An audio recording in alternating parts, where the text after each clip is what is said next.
nice when a parent comes up to me and says, how much has my son or daughter got to practice?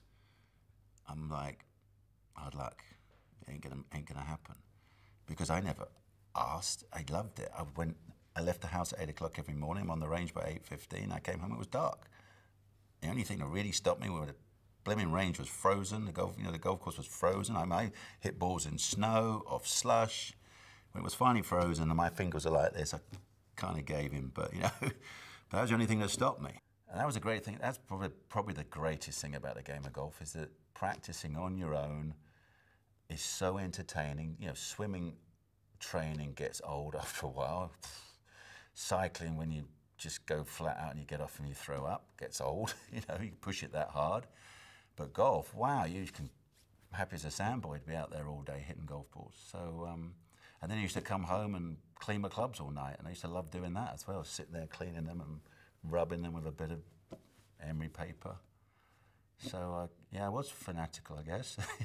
So then when I turned professional, crumbs, my dad gave me 500 quid and the club gave me 500 quid. And that's how I started as a pro.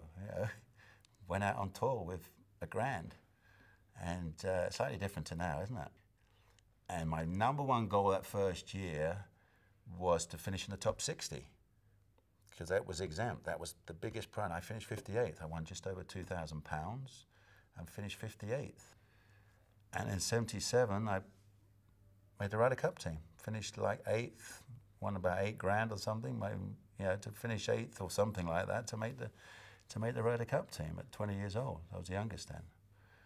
And then from that day on, I guess things started to really change. Funny enough, I played on that same team in 1977, so we were both 20 years of age.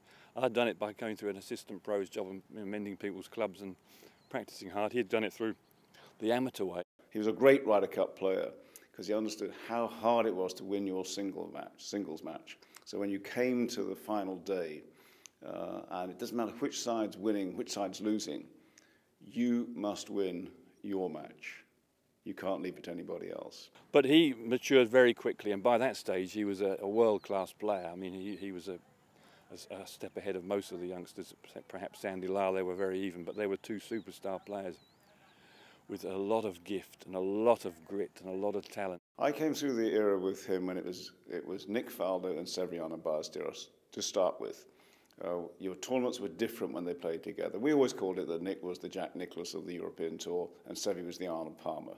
And that put me into another league as well. Then you went off and played things like the World Match Play and the Long Con, which was only 12-man and 8-man fields and this sort of thing. That was a special time. And then you suddenly were rubbing shoulders with Arnold Palmer and Gary Player and Jack. Wow, you got thrown in the deep. Sevi, wow.